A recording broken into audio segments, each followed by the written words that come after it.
Buenas tardes, saludos a todos, debería decir buenas noches. A esta hora creo que ya son las 7 en punto de la noche. Bueno, quiero darles la bienvenida a esta clase, espero que estén bien, que Dios me los haya bendecido a través de la semana. Y una vez más es un privilegio para mí poder continuar estudiando la primera carta del apóstol Juan. Hoy vamos a continuar con el segundo capítulo de esta hermosa epístola. Así que comenzamos con una oración. Padre Santo, Señor, te damos gracias por tu amor, por tu misericordia, porque siempre eres bueno con nosotros, Señor. Tú has prometido que nunca nos has de abandonar. Te pedimos que en este momento, Señor, nos perdones de todos nuestros pecados, nos limpies la mente de todas aquellas cosas que son distracción para nosotros y que tu Espíritu Santo nos ministre por medio de tu palabra. También te pedimos por todas las personas que en este momento están sufriendo, Señor. Hay mucha aflicción en el mundo. Hay personas que están enfermas, hay personas que tienen hambre, personas que no tienen un hogar, que no tienen seres queridos a su alrededor para que cuiden de ellos. Personas que han perdido la esperanza. Te pedimos por todos y cada uno de ellos. Te pedimos por nosotros también, Señor. Ayúdanos a que en ti consigamos todo aquello que necesitamos día con día para poder crecer espiritualmente y que tu propósito y tu plan continúe desenvolviéndose en cada una de nuestras vidas. Te pedimos esto en el nombre de nuestro amado Señor Jesucristo, para tu honra y gloria hoy y por siempre. Amén. Bueno, si son tan gentiles, por favor, acompáñenme ahora al segundo capítulo de la primera carta de San Juan.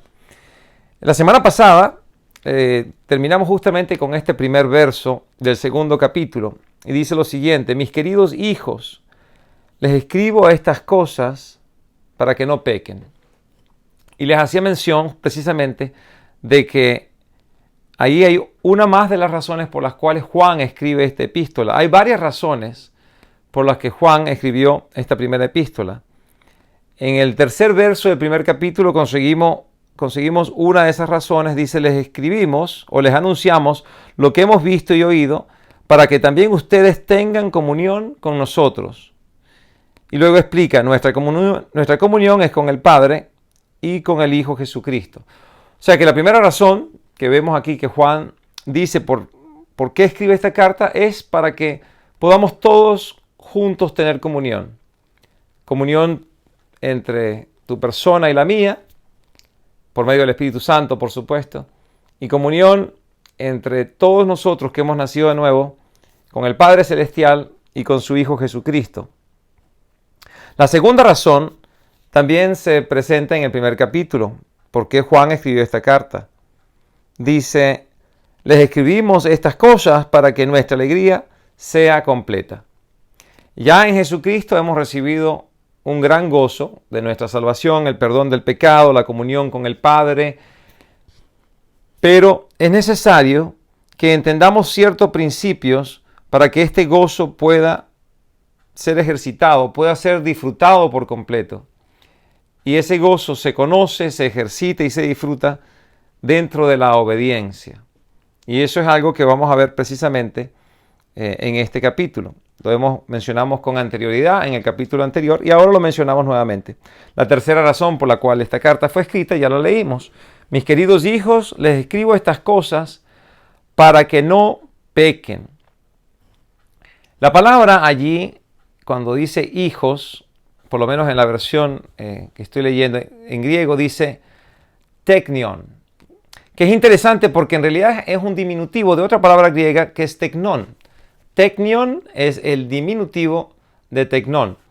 Teknon significa hijo o hija, pero cuando habla de una manera como un diminutivo, es algo que nosotros hacemos muy comúnmente en el español. Utilizamos diminutivos cuando queremos demostrar cariño hacia alguien. Digamos, yo a mi hija, por lo general no la llamo hija, la llamo mi pequeña o mi niña. Es una manera en mi palabra de demostrarle afecto, cariño, amor. Y yo creo que aquí el apóstol Pablo está haciendo exactamente cuando escoge esa palabra. Y por eso aquí en la versión internacional dice mis queridos hijos. Pero La traducción que vemos en la Reina Valera, si usted está leyendo de la Reina Valera, se da cuenta que dice, hijitos míos. Mi papá nació en Ecuador, tengo mis tías y mis primas que son ecuatorianas y utilizan mucho diminutivo. También en México se utiliza bastante de una manera cariñosa el diminutivo. Y aquí veo a Juan demostrando amor a aquel que recibe la carta. Recuérdense que esta carta fue escrita precisamente a la iglesia. Juan ya es un hombre mayor, un hombre viejo, y escoge las palabras, me parece a mí, que escoge una palabra certera para demostrarles mucho su cariño. Y le está diciendo, hijitos míos. La recomendación es una recomendación muy importante tanto para ti como para mí y para todos los cristianos. Les escribo estas cosas para que no pequen. Qué hermoso sería si uno, luego de leerse la Biblia, luego de reconocer que Cristo murió por nuestros pecados, fue enterrado, resucita al tercer día y se manifiesta de una forma viva, corpórea, a un gran número de personas. Al haber creído eso, al haber entendido y conocido eso, nacemos de nuevo, o hemos nacido de nuevo para poder lograr conocer todas estas realidades. Y que habiendo hecho eso, o que eso hubiese ocurrido en nuestras vidas, dejásemos de pecar. ¿No sería algo maravilloso? Imagínese usted que usted hubiese ya dejado de pecar. Se acabaron todas las discusiones dentro de la casa porque usted y su esposo o su esposa ya no pecan. Y como ya ni usted peca ni él peca, pues ya no hay ninguna razón para discutir. Pero la realidad es otra. La realidad es que aunque ya hemos nacido de nuevo, seguimos pecando. Eso es bastante claro en el capítulo anterior, cuando vemos en el verso 9 del primer capítulo, dice, si confesamos nuestros pecados, Dios es fiel y justo, nos los perdonará y nos limpia de toda maldad. Pero estaba yo reflexionando al respecto y pienso, ¿será posible que una persona deje de pecar por un segundo? Hágase usted esa pregunta. ¿Será posible que una persona deje de pecar por un segundo? Si la respuesta a eso es sí, extendamos un poquito más el tiempo. ¿Será posible que una persona deje de pecar por 5 segundos? Yo creo que sí. Yo honestamente creo que una persona por 5 segundos puede mantenerse sin pecar. Y no estoy hablando de los que estén dormidos, porque más de uno ya se habrá reído y habrá dicho, sí, si están dormidos no están pecando. Pero estando despiertos, conscientes, posiblemente una persona está leyendo las Escrituras, está meditando al respecto, está orando al Señor, está en comunión con el Espíritu Santo y por 5 segundos no está pecando. Mi pregunta sería, ¿pudiese extenderse ese lapso de tiempo de 5 segundos tal vez a 10 segundos? 15, 20 segundos, tal vez un minuto. ¿Pudiese una persona pasarse 5 minutos sin pecar? Honestamente creo que la respuesta es sí. Creo que, como ya les dije con anterioridad, leyendo, estudiando, meditando, posiblemente la persona en ese momento está en perfecta comunión con el Señor y no está pecando. Si eso es posible, extenderlo de 1 segundo a 10 segundos, a 1 minuto, a 5 minutos, entonces la pregunta sería, ¿hasta qué proporción de tiempo sería capaz uno de extender eso? Tal vez todo un día. Yo no sé, no conozco la respuesta a esto. Pero les digo con franqueza, dentro de mi vida, yo no sería capaz de decir que he pasado todo un día sin pecar. Con toda franqueza, no creo que pueda yo decir que he pasado 1 hora sin pecar. Excepto tal vez en las horas que estoy durmiendo, pero estando despierto no creo que pueda decir que pasé 1 hora sin pecar. 1 hora sin que haya pasado un mal pensamiento por mi mente. 1 hora en la que no haya dicho una palabra que hiera a alguien con la intención de herirlo, porque no solamente una vez uno dice palabras que hieren, pero la intención del herir no está presente. Pero ¿cuántas veces uno dice algo que tiene intención de herir y uno sabe que va a herir y con todo y eso lo dice? Yo tengo que pedirle 1000 disculpas a mi esposa y a mi hija porque eso es algo que yo hacía antes y sigo haciendo. A veces digo cosas que sé que van a herir y las digo de todos modos y hieren. Y está mal de mi parte, pero es una realidad. En mi condición de hombre nacido de nuevo, pero aún pecador en este cuerpo, hago esa clase de cosas. Pero ¿qué tal si no dije nada? Pero ¿qué tal si pensé algo? Algo que ante Dios no es correcto. Entonces yo les soy totalmente franco, no creo yo que haya pasado una hora en mi vida adulta en la que conozco el bien y el mal, en la que yo no haya pecado. Pensará usted, bueno, John Paul, ¿habrás pasado media hora sin pecar? No sé, no lo sé, no creo en realidad.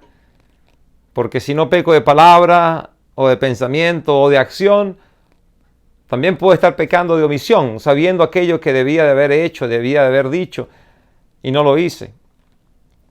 ¿Por qué les presento yo esto? Bueno, porque aquí Juan dice, mis queridos hijos, o como dice la Reina Valera, hijitos míos, estas cosas les escribo para que no pequéis. Si alguno hubiese pecado, abogado tenemos con el Padre, a Jesucristo el justo. Eso le acabo de leer la versión de la Reina Valera. En la versión Nueva Internacional dice, mis queridos hijos, les escribo estas cosas para que no pequen. Pero si alguno peca, aquí Pablo, cuando digo Pablo me refiero a Juan, les pido mil disculpas nuevamente.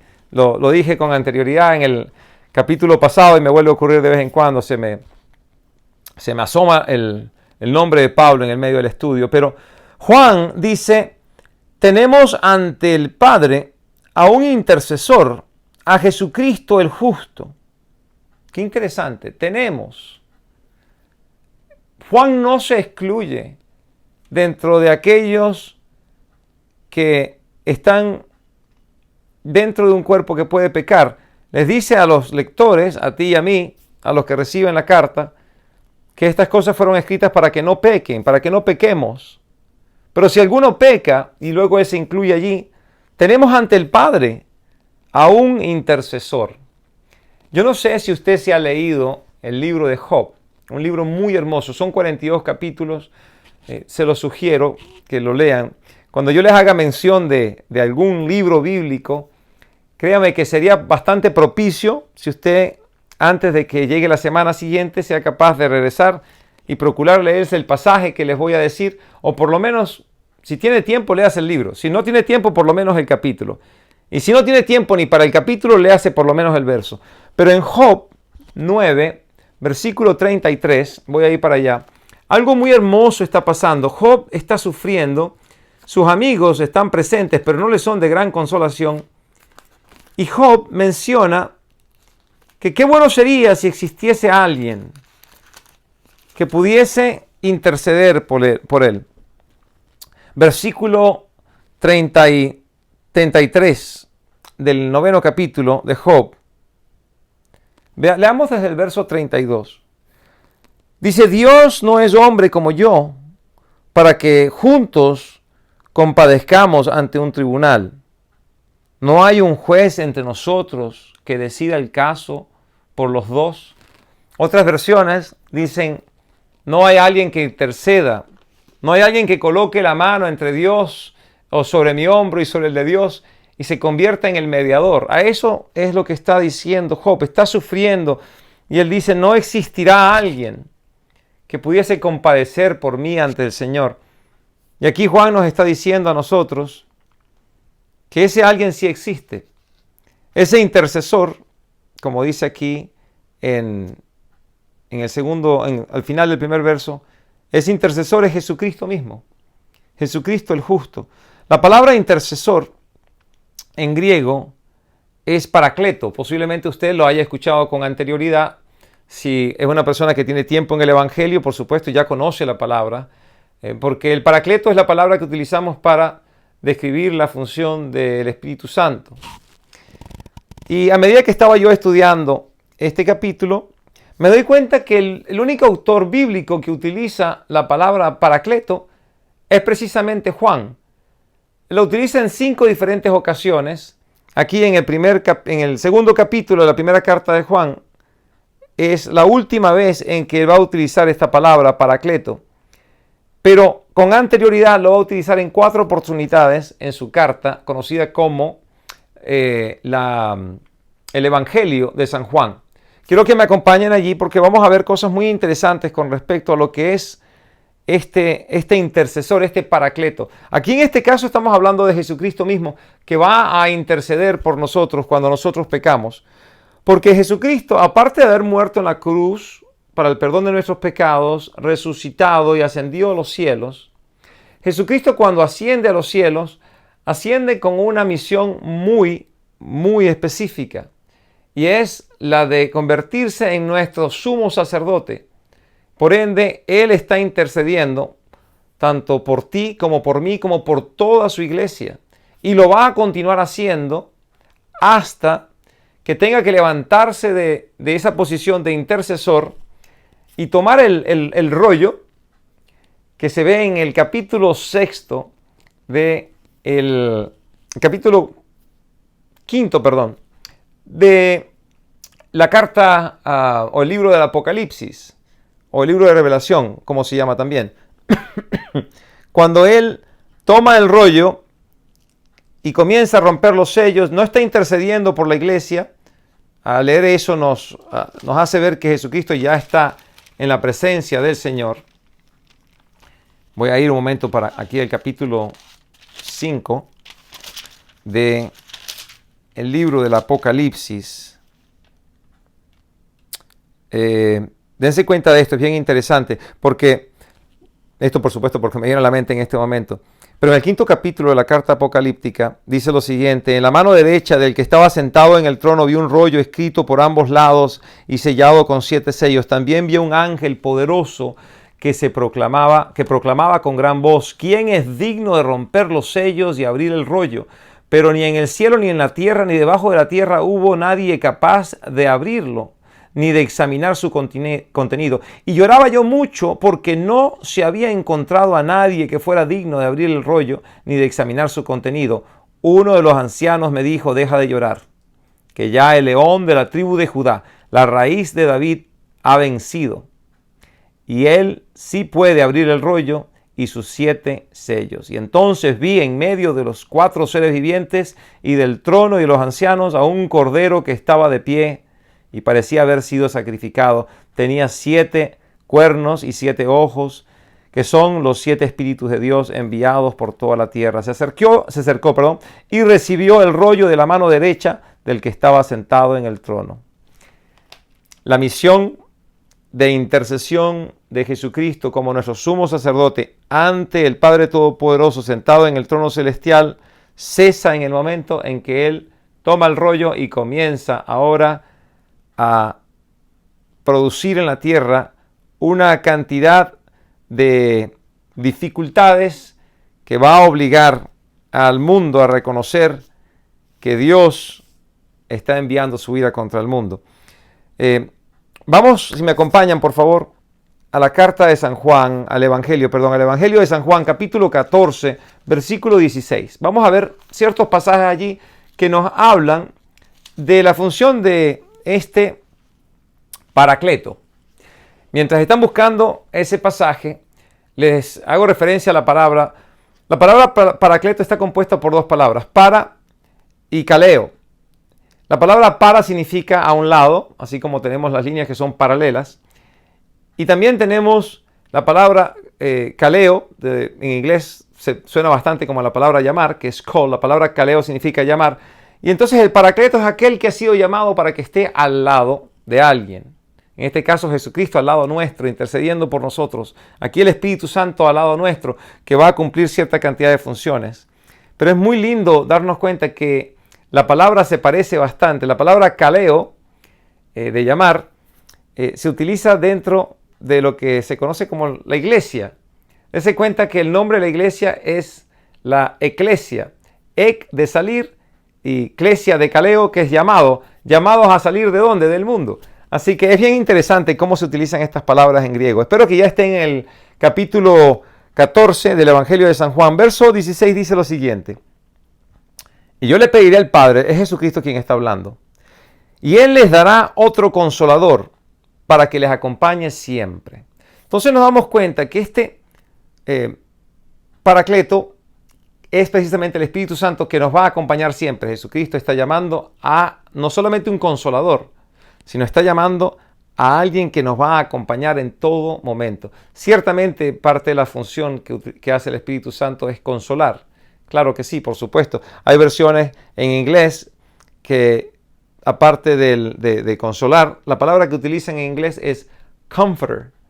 Y uno dice comforter es de de también traer consuelo, pero es una palabra de origen latino que es bien interesante.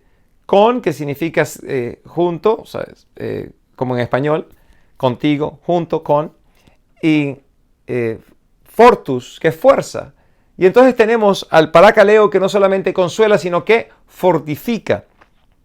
Mira qué interesante cómo se utilizan las palabras. Luego aquí en el verso 26 del mismo capítulo dice, pero el Consolador, el Espíritu Santo, a quien el Padre enviará en mi nombre, les enseñará todas las cosas y les hará recordar todo lo que les he dicho. Así que el Consolador, que por supuesto consuela, que también fortifica, aparte de eso nos enseñará todas las cosas y nos hará recordar las cosas que Jesucristo nos ha enseñado. Vayamos al siguiente capítulo, capítulo 15 de ese mismo evangelio. Versículo 26 dice, cuando venga el Consolador, que yo les enviaré de parte del Padre, el Espíritu de verdad que procede del Padre, Él testificará acerca de mí. Queriendo decir con eso, que aquel que consuela, aquel que da fuerzas, aquel que enseña, aquel que nos hace recordar todas las palabras que Jesucristo ya había dado, también va a testificar, va a dar testimonio de Jesucristo. Y luego, por último, en el capítulo 16, en el verso 7, Juan nuevamente utiliza esa palabra, el Consolador, el parakaleo, y dice lo siguiente, pero les digo la verdad, les conviene que me vaya, porque si no lo hago, el Consolador no vendrá a ustedes. En cambio, si me voy, se lo enviaré a ustedes. Qué importante era que Jesucristo muriera para traernos el perdón del pecado, pero su ascensión a los cielos permitiría que parte del plan de Dios hubiese sido satisfecho y ahora viene una parte nueva, que es cuando el Espíritu Santo mismo, el parakaleo, vendría a la iglesia y vendría a vivir dentro del cuerpo de Cristo, que somos nosotros, tanto tú y yo y todas aquellas personas que han nacido de nuevo, por la gracia de Dios, por voluntad del Padre, por medio de la muerte del Hijo, nos ha dado el Espíritu Santo, quien vive y mora en nosotros. Era necesario entonces que Cristo muriera. Vamos a pasar de aquí mismo al verso 13 de este evangelio, en ese capítulo 16. Y dice algo muy lindo. Pero cuando venga el Espíritu de la verdad, Él los guiará a toda verdad. Porque no hablará por su propia cuenta, sino que dirá solo lo que oiga y les anunciará las cosas por venir. ¿Cuántos de ustedes quieren conocer el futuro? Muchas personas darían cualquier cantidad de dinero por conocer un poquito del futuro. No mucho, pero un poquito del futuro. Muchos dirían, yo pagaría $1.000.000 por saber cuáles son los números que van a salir en la lotería. Y por supuesto, pagaría $1.000.000 si es que los tiene para ganarse cierta mayor cantidad. Cosa que no sabe si de repente paga $1.000.000, salen los números, se lo jugó, ganó, pero ganaron muchas personas y resulta que ganó menos de $1.000.000. Pero con eso les digo, muchas personas tuviesen un gran deseo de conocer el futuro. Hay ciertas cosas del futuro que Dios nos quiere revelar, tanto a ti como a mí, a toda su iglesia, a todo el cuerpo le quiere revelar ciertas cosas del futuro, no todas, porque si uno supiera todo el futuro sería muy difícil vivir. Sería muy difícil traer a un hijo o a una hija a este mundo sabiendo que tal vez va a estar con nosotros por un par de años o un par de días y que va a sufrir durante ese tiempo y luego va a morir. Pues muchas personas no quisieran conocer esa clase de futuro. El futuro de todos nosotros es incierto en esa área. Nadie sabe cuánto tiempo va a vivir y cómo va a ser su muerte. Pero Dios sí quiere que nosotros conozcamos ciertos aspectos del futuro. Yo diría que el aspecto más importante que Dios quiere que nosotros conozcamos es que nosotros no podemos ser separados de su amor. Yo tenía la intención de enseñar, si no todo el capítulo, honestamente por lo menos hasta el verso 11, pero me doy cuenta que en media hora va a ser un poquito difícil hacer eso. Así que si ustedes me acompañan en este momento al libro de Romanos, capítulo 8, Y con eso casi vamos a terminar el estudio del día de hoy, porque procuro que el estudio no se extienda más de media hora. Se hace un poco largo, entonces de esa manera la gente se cansa. Pero si lo hacemos solamente de media hora, posiblemente no nos cansemos.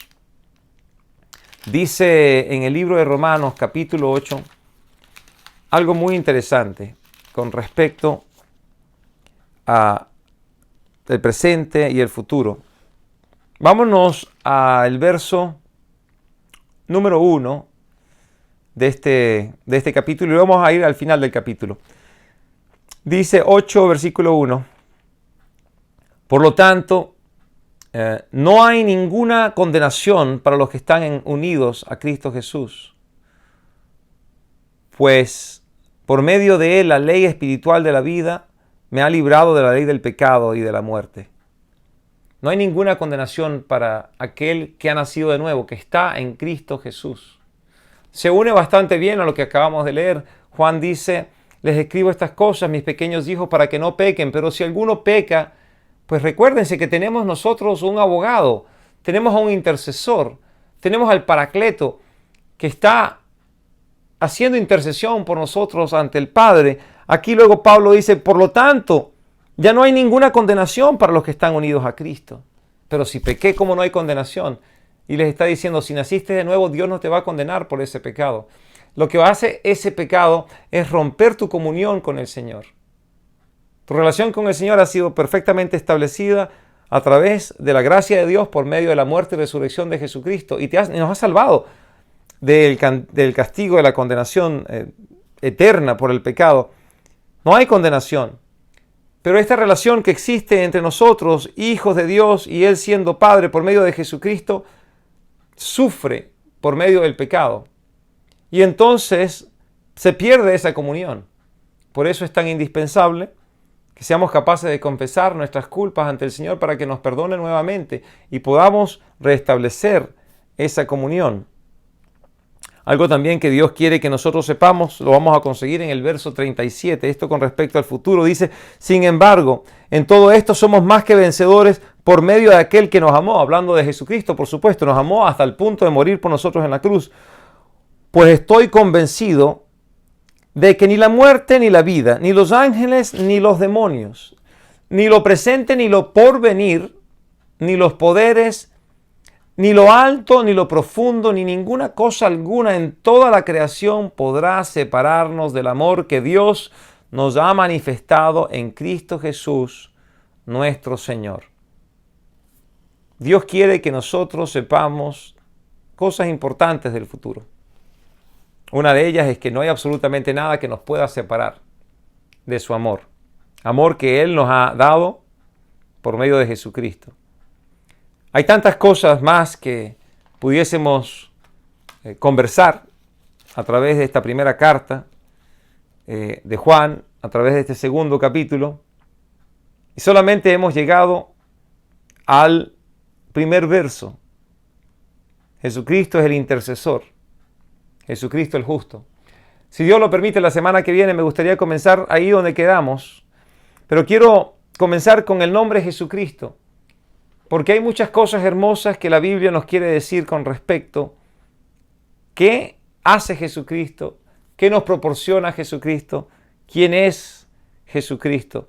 Así que vamos a hablar, si Dios lo permite, la semana que viene, nuevamente el viernes a las 7 de la noche, con respecto a este Jesucristo que estamos leyendo en el segundo capítulo, en el primer verso de la primera carta de San Juan. Le doy gracias por haberme acompañado el día de hoy. Ha sido todo un placer estar con ustedes. Que Dios les bendiga. Procuremos mantener toda nuestra atención puesta en Jesucristo, no en estas cosas terrenales, no en estas cosas del mundo que son pasajeras, ni siquiera en las dificultades que podamos estar llevando el día de hoy o sufriendo el día de hoy. Por cuanto sabemos que todas estas dificultades nos permiten buscar más en fe la ayuda del Señor. Una vez más, que Dios me los bendiga. Ha sido todo un placer. Y con esto concluimos el estudio de esta noche. Vamos a orar. Y luego les pido mil disculpas porque voy a tener que levantarme de mi asiento e ir, tocar la pausa ahí en este instrumento que estoy utilizando para grabar la clase del día de hoy. Padre Celestial, Señor, gracias una vez más por habernos permitido estudiar, leer tu palabra, reconocer, Señor, que todos somos pecadores, salvos, Señor, ciertamente por tu gracia y tu misericordia. Pero dentro de esa salvación aún pecamos. Te pedimos que nos perdones, Señor, por cada uno de nuestros pecados y nos ayudes, Señor, a vivir una vida de justicia, una vida llena, Señor, de tu Espíritu Santo, guiada por Él. Pero cuando fallemos, ayúdanos, Señor, a reconocer el pecado y a pedirte perdón. Te damos gracias, Señor, una vez más por tu amor y por tu misericordia. En el nombre de Jesucristo te pedimos esto. Amén. La invitación nuevamente es para que ustedes puedan seguir los estudios en español los viernes en la noche. También, por supuesto, tenemos estudios en inglés los miércoles a las 7 de la noche en este mismo canal. Y será nuestro pastor, el pastor Pancho Juárez, quien estará dando esos estudios. Y también los domingos a las 11:30 de la mañana. Dios les bendiga y será hasta la próxima. Con permiso.